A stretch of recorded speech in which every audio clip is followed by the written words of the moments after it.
ఇవాళ మా వారి చనిపోయి 3 సంవత్సరాలు నిండుతున్నాయండి. అందుకని ఇక్కడ అన్నదానం చేస్తున్నాము.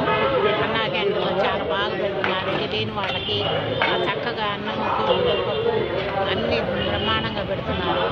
చాలా సంతోషంగా ఉంది మాకైతే. ఇలా ఇవ్వటం కూడా మాకు ఇంకా సంతోషంగా ఉంది. మా వారి పేరు థ్యాంక్స్ అండి.